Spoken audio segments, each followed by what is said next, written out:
Debate দেখিছিলো যে তৃতীয় আৰু চতুৰ্থ শ্ৰেণীৰ চাকৰিত এপিএছচিৰ ধৰণে পৰীক্ষা কিয় হ'ব লাগে।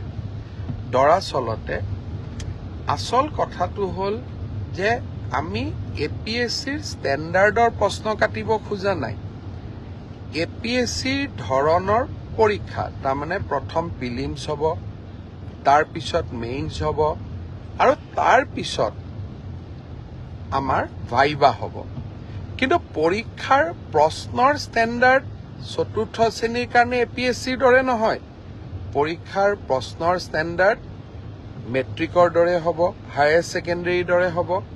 তেনেকে তৃতীয় শ্ৰেণীৰ কাৰণেও আমি এই ধৰণৰ যিটো পৰীক্ষাৰ বাবে প্ৰয়োজনীয় অৰ্থাৎ গ্ৰেজুৱেশ্যন যাৰ কোৱালিফিকেশ্যন তাৰ বাবে সিলেবাছ গ্ৰেজুৱেশ্যন হ'ব, হায়াৰ ছেকেণ্ডেৰী যাৰ সিলেবাছ তাৰ সিলেবাছ হায়াৰ ছেকেণ্ডেৰী হ'ব। কিন্তু আমি এটা প্ৰস্তাৱ দিছিলোঁ যে এইবাৰ এডিআৰইৰ পৰীক্ষাত প্ৰিলিমছ হওক, মেইনছ হওক আৰু ইণ্টাৰভিউ হওক।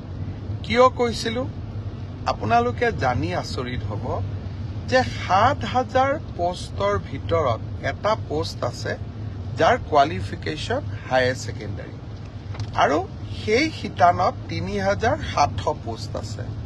তাৰ বিপৰীতে ১১ লাখ ল'ৰা ছোৱালীয়ে আবেদন কৰিছে। ১১ লাখ ল'ৰা ছোৱালীক যেতিয়া আমি পৰীক্ষা পাতিব যাম, এটা পৰীক্ষা কেন্দ্ৰত যদি ৫০০তকৈও আমি ল'ৰা ছোৱালী বহাৰ সুবিধা দিওঁ, আমাক ২১০০ পৰীক্ষা কেন্দ্ৰ লাগিব আৰু ২১০০ পৰীক্ষা কেন্দ্ৰত সমানে এটা পৰীক্ষাৰ কোৱালিটি মেইনটেইন কৰাটো অসম্ভৱ, প্ৰত্যাহ্বানমূলক হৈ পৰে। যেতিয়া আমি ২১০০ পৰীক্ষা কেন্দ্ৰত আমি পৰীক্ষা পাতিম, কৰবাত ইনভেজিলেটৰজন ইমান ভাল কোৱালিটিৰ নহ'ব পাৰে, কৰবাত লিকেজ থাকিব পাৰে, কৰবাত চাকৰিত ইজনে সিজনক সহায় কৰাৰো অভিযোগ থাকিব পাৰে।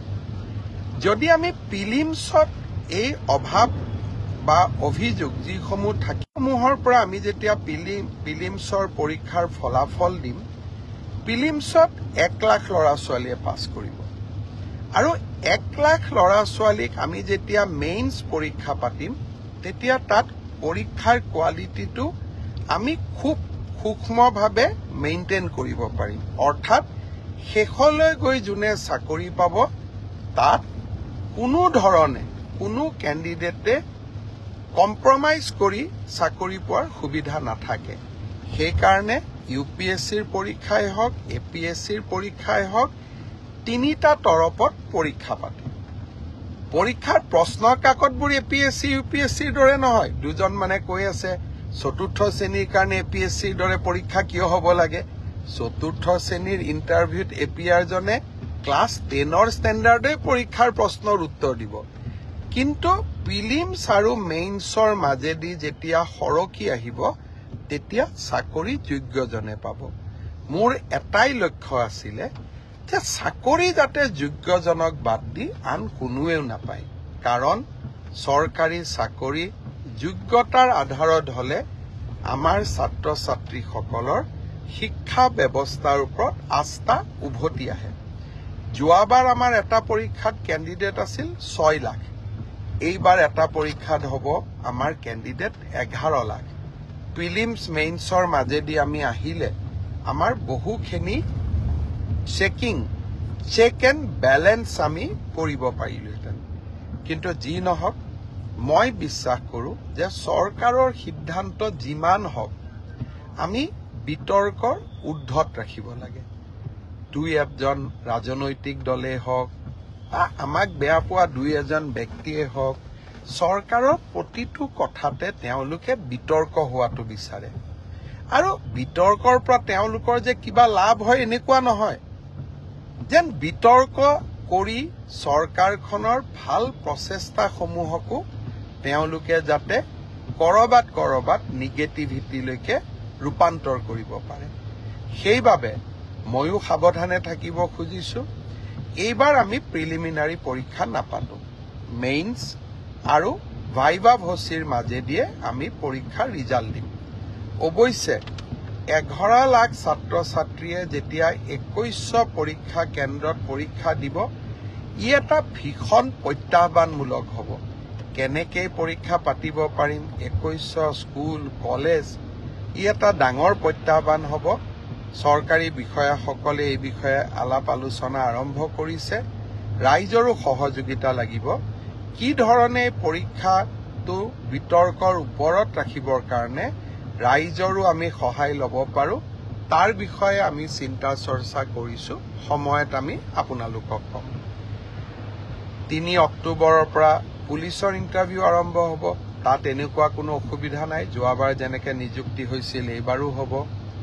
আৰু শিক্ষকৰ নিযুক্তিৰ ক্ষেত্ৰতো আমি ইতিমধ্যে ব্যৱস্থা আৰম্ভ কৰিছোঁ আৰু ইয়াতো বহুত বেছি বিতৰ্কৰ অৱকাশ নাই। আৰু এইবিলাকত নিশ্চিত কোৱালিফিকেশ্যন লাগে কাৰণে কেণ্ডিডেটৰ সংখ্যাও কম। কিন্তু তৃতীয় আৰু চতুৰ্থ শ্ৰেণীত এইবাৰ অসম্ভৱ প্ৰাৰ্থীয়ে আবেদন কৰিছে। সৰ্বমুঠ 18 লাখ আবেদন এই 14,000 পোষ্টৰ কাৰণে আমাৰ ওচৰলৈ আহিছে। যি কি নহওক, দুই এজনে সুধি আছে যে চিলেবাছ কেতিয়া দিব। মই অহা পৰহি বা মেক্সিমাম 4 দিনৰ ভিতৰত চিলেবাছ দুখন প্ৰকাশ কৰিবৰ বাবে মই ৰিক্ৰুটমেণ্ট কমিশ্যনক নিৰ্দেশ দিছোঁ।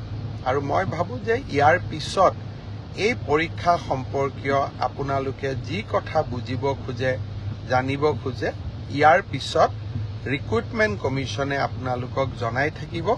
মই মুখ্যমন্ত্ৰী হিচাপে এই প্ৰক্ৰিয়াটোৰ পৰা খুব প্ৰয়োজন নহ'লে আজিৰে পৰা আঁতৰত থকাটো উচিত হ'ব। অৱশ্যে ক'ৰবাত ভুল ভ্ৰান্তি থাকিলে, ক'ৰবাত কিবা বুজাত অসুবিধা হ'লে, ক'ৰবাত স্পষ্টীকৰণৰ প্ৰয়োজন হ'লে নিশ্চয় মই আপোনালোকক এই ধৰণে ফেচবুক লাইভে হওক বা সাংবাদিক মেলত আহি আপোনালোকক মই বুজাবৰ বাবে বা আপোনালোকক চৰকাৰৰ স্থিতি স্পষ্ট কৰিবৰ বাবে মই চেষ্টা কৰিম। বানপানী গোটেইকেইখন নদীতে পানী কমিছে।